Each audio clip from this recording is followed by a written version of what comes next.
Hi friends, എല്ലാവർക്കും നമ്മുടെ പുതിയൊരു വീഡിയോയിലോട്ട് സ്വാഗതം. നമ്മുടെ ഇന്നത്തെ വീഡിയോയിലൂടെ നമ്മൾ നോക്കാൻ പോകുന്നത് എങ്ങനെയാണ് നമ്മുടെ 10ാം ക്ലാസ്സിലെ ശതമാനം കണ്ടുപിടിക്കുന്നതെന്നാണ്. സാധാരണ നമ്മുടെ റിസൾട്ട് വന്നു കഴിയുമ്പോൾ നമ്മുടെ സബ്ജക്റ്റിനെ തൊട്ട് വലതുവശത്തായിട്ട് നമുക്ക് കിട്ടിയിരിക്കുന്ന ഗ്രേഡ് ആയിരിക്കും കിടക്കുന്നത്. ഈ ഗ്രേഡിനെ എങ്ങനെയാണ് ഗ്രേഡ് പോയിന്റ് ഉപയോഗിച്ചിട്ട് ശതമാനത്തിലോട്ട് കൺവേർട്ട് ചെയ്യുന്നതെന്നാണ് ഇന്ന് നമ്മൾ നോക്കാൻ പോകുന്നത്.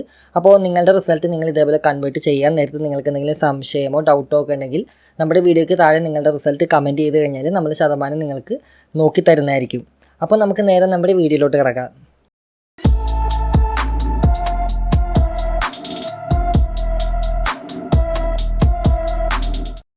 ഫ്രണ്ട്സ്, അപ്പോൾ നമ്മൾ നോക്കാൻ പോകുന്നത് എങ്ങനെയാണ് നമ്മുടെ 10ാം ക്ലാസ്സിലെ ശതമാനം കണ്ടുപിടിക്കുന്നതെന്നാണ്. ഈ ഒരു റിസൾട്ടാണ് നമ്മൾ നോക്കാൻ പോകുന്നത് കേട്ടോ. അപ്പോൾ ഈ ഒരു റിസൾട്ട് നമ്മുടെ വീഡിയോയ്ക്ക് താഴെ വന്നൊരു കമൻറ്റാണ്. അപ്പോൾ ഈ ഒരു റിസൾട്ട് തന്നെ നമുക്ക് ശതമാനത്തിലോട്ട് മാറ്റാം. അപ്പോൾ അതിനായിട്ട് ആദ്യം തന്നെ നമ്മൾ ഗ്രേഡും ഗ്രേഡ് പോയിൻറ്റും അറിയണം. അപ്പോൾ നമുക്ക് A+ മുതൽ ഏകദേശം D ഗ്രേഡ് വരെയാണുള്ളത്. അപ്പോൾ ഓരോ ഗ്രേഡിനും ഓരോ പോയിൻ്റ് ഉണ്ട്. A+ൻ്റെ പോയിൻ്റ് വാല്യൂ 9 ആണ്. അതേപോലെ A ഗ്രേഡിൻ്റെ പോയിൻ്റ് വാല്യൂ 8 ആണ്. B+ൻ്റെ പോയിൻ്റ് വാല്യൂ 7 ആണ്. B ഗ്രേഡിൻ്റെ പോയിൻ്റ് വാല്യൂ 6. പിന്നെ C, D+Dയുടെ ഗ്രേഡ് പോയിൻ്റ് 5, 4, 3, 2 ഇങ്ങനെയാണ് വരുന്നത്. അപ്പോൾ ഈ ഒരു ഗ്രേഡ് പോയിൻ്റ് വെച്ചിട്ടാണ് നമ്മൾ ഈ പറയുന്ന ഗ്രേഡ്സൊക്കെ ശതമാനത്തിലോട്ട് മാറ്റുന്നത്. അപ്പോൾ അതെങ്ങനെയാണെന്ന് നമുക്ക് നോക്കാം. അപ്പോൾ ആദ്യം നമ്മൾ നോക്കാൻ നേരത്തെ ഇവിടെ 7 A+ ആണ് ഉള്ളത്. അപ്പോൾ ആ ഒരു 7 A+ൻ്റെ 7 നമുക്കിവിടെ കൊടുക്കാം. അതിനുശേഷം മൾട്ടിപ്ലൈ ചെയ്യണം. എന്ത് വെച്ച് മൾട്ടിപ്ലൈ ചെയ്യണം? A+ൻ്റെ ഗ്രേഡ് പോയിൻ്റ് കൊണ്ട്. അപ്പോൾ ഇവിടെ നമുക്ക് നോക്കിയാൽ കാണാം A+ൻ്റെ ഗ്രേഡ് പോയിൻ്റ് 9 ആണ്. അപ്പോൾ ആ ഒരു 9 കൊണ്ട് നമുക്ക് 7 സബ്ജക്റ്റിന് കിട്ടിയ A+നെ മൾട്ടിപ്ലൈ ചെയ്യാം. 7 × 9 = 63 എന്ന് നമുക്ക് കിട്ടും. അടുത്തത് വരുന്നത് 2 A+ ആണ്. അപ്പോൾ അതും നമുക്ക് ഇതേപോലെ നോക്കാം. അപ്പോൾ അതിനായിട്ട് ആദ്യം തന്നെ നമുക്ക് 2 കൊടുക്കാം.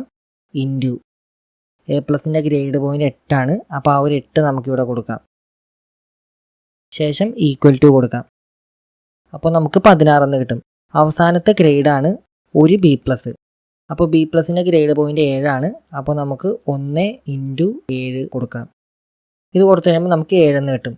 അപ്പോൾ ഈ ഒരു 3 വാല്യൂ വെച്ചിട്ടാണ് ഇനി നമ്മൾ നോക്കാൻ പോകുന്നത്. അപ്പോൾ അതിനായിട്ട് ആദ്യം തന്നെ നമുക്ക് ഈ ഒരു 7ൻ്റെ കൂടെ ബാക്കി 16ഉം 63ഉം കൂട്ടാം.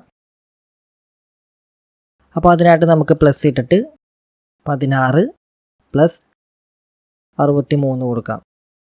ഇത് രണ്ടും കൊടുത്തു കഴിയുമ്പോൾ നമുക്ക് 86 എന്ന് കിട്ടും. ഇനി ഈ ഒരു 86 എന്ന് പറയുന്ന വാല്യൂവിനെ 1.11 കൊണ്ട് മൾട്ടിപ്ലൈ ചെയ്ത് കഴിഞ്ഞാൽ നമ്മുടെ ശതമാനത്തിലോട്ട് നമുക്ക് എത്താൻ പറ്റും.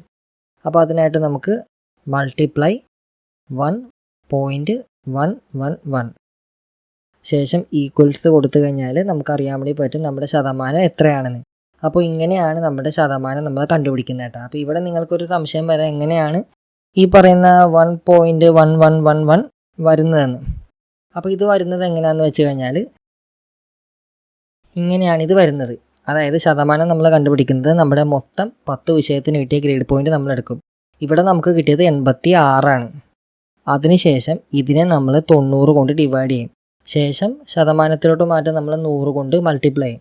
അപ്പോൾ ഈ പറയുന്ന 100ഉം 90ഉം ഈ രണ്ട് ടേംസിനെ നമ്മൾ ഡിവൈഡ് ചെയ്ത് കഴിയുമ്പോൾ നമുക്ക് 1.11 കിട്ടും. അപ്പോൾ ഈ കാണുന്ന ഇത് വെച്ച് നിങ്ങൾക്ക് മനസ്സിലാവും എങ്ങനെയാണ് നമുക്ക് 1.11 കിട്ടിയെന്ന്.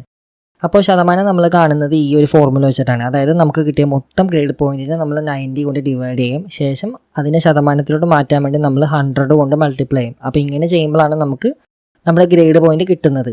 ഇനി ഇവിടെ വന്ന 1.11 ഈ പറയുന്ന 1.11 എങ്ങനെ വന്നെന്ന് നമുക്ക് നോക്കാം. അതിനായിട്ട് ഈ പറയുന്ന 100 ഉണ്ടല്ലോ, ഈ 100നെ നമ്മൾ 90 കൊണ്ട് ഡിവൈഡ് ചെയ്യും. അതായത് 100 / 90 ഇങ്ങനെ ചെയ്ത് കഴിയുമ്പോഴാണ് നമുക്ക് 1.11 കിട്ടുന്നത്. അപ്പോൾ ഇങ്ങനെയാണ് നമ്മുടെ 10ാം ക്ലാസ്സിലെ ശതമാനം നമ്മൾ കാണുന്നത്. ചുരുക്കി പറഞ്ഞാൽ നമുക്കിവിടെ കിട്ടിയിരിക്കുന്ന 7 A+ ആണ്. അപ്പോൾ നമ്മൾ 7 × A+ൻ്റെ ഗ്രേഡ് പോയിൻ്റ്, ശേഷം 2 × A ഗ്രേഡിൻ്റെ ഗ്രേഡ് പോയിൻ്റ്, അതിനുശേഷം 1 × B+ൻ്റെ ഗ്രേഡ് പോയിൻ്റ്, ഈ 3 ഗ്രേഡ് പോയിൻ്റ് നമ്മൾ കൂട്ടിയിട്ട് അതിനെ 1.111 ഇതുകൊണ്ട് മൾട്ടിപ്ലൈ ചെയ്ത് കഴിഞ്ഞാൽ, ഇല്ലെങ്കിൽ കിട്ടിയിരിക്കുന്ന നമ്മുടെ ഗ്രേഡ് പോയിൻ്റ് / 90, അതിനുശേഷം × 100 ചെയ്ത് കഴിഞ്ഞാൽ നമ്മുടെ 10ാം ക്ലാസ്സിലെ ശതമാനം നമുക്ക് കണ്ടെത്താൻ പറ്റും. ഫ്രണ്ട്സ്, അപ്പോൾ നമ്മളിന്ന് ചെയ്ത വീഡിയോ നിങ്ങൾക്ക് തീർച്ചയായിട്ടും ഉപകാരപ്പെട്ടെന്ന് വിശ്വസിക്കുന്നു. വീഡിയോ ഇഷ്ടപ്പെടാത്ത തീർച്ചയായിട്ടും ലൈക്ക് ചെയ്യുക. മാത്രമല്ല, നിങ്ങൾക്ക് എന്തെങ്കിലും സംശയമോ നിർദ്ദേശങ്ങളോ ഉണ്ടെങ്കിൽ നമ്മുടെ വീഡിയോയ്ക്ക് താഴെ തന്നെ നിങ്ങൾക്കത് കമൻറ്റ് ചെയ്ത് ചോദിക്കട്ടെ. മാത്രമല്ല, നിങ്ങൾ ഈ കാണുന്നത് നമ്മുടെ ചാനലിനകത്തുള്ള വ്യൂവേഴ്സിൻ്റെ റേറ്റ് ആയിട്ട് ഏകദേശം 99% ആൾക്കാർ പോലും നമ്മുടെ ചാനൽ സബ്സ്ക്രൈബ് ചെയ്യാതെയാണ് നമ്മുടെ വീഡിയോസൊക്കെ കാണുന്നത് കേട്ടോ. അപ്പോൾ ഈ ഒരു വീഡിയോ നിങ്ങൾക്ക് ഉപകാരപ്പെട്ട് കഴിഞ്ഞാൽ തീർച്ചയായിട്ടും നിങ്ങൾ ഈ ഒരു ചാനൽ സബ്സ്ക്രൈബ് ചെയ്യുക. മാത്രമല്ല ഈ ഒരു ശതമാനം നമ്മൾ കറക്റ്റായിട്ട് തന്നെ നോക്കണം. കാരണം നമ്മുടെ +1 അഡ്മിഷൻ്റെ സമയത്ത് നമ്മുടെ കമ്മ്യൂണിറ്റി കോട്ട, മാനേജ്മെൻറ്റ് കോട്ട, അതേപോലെ സിംഗിൾ വിൻഡോ സിസ്റ്റം വഴി നമ്മളൊക്കെ സീറ്റിന് അപ്ലൈ ചെയ്യാൻ നേരത്ത്, നമ്മുടെ +1 അഡ്മിഷന് വേണ്ടി അപ്ലൈ ചെയ്യാൻ നേരത്ത് കറക്റ്റായിട്ടുള്ള പെർസെൻറ്റേജ് കിട്ടിയില്ല എന്നാണെങ്കിൽ നമ്മുടെ സീറ്റ് നമുക്ക് കിട്ടാനുള്ള സീറ്റ് വരെ ചിലപ്പോൾ നമുക്ക് കിട്ടാതാവും. അപ്പോൾ അതുകൊണ്ട് തന്നെ കറക്റ്റായിട്ട് തന്നെ എല്ലാവരും ശതമാനം നോക്കാൻ പഠിച്ചെന്ന് മനസ്സിലാക്കുന്നു, വിശ്വസിക്കുന്നു. പുതിയൊരു വീഡിയോയിൽ പുതിയൊരു അറിമുഖം. Is me Nevin, signing of.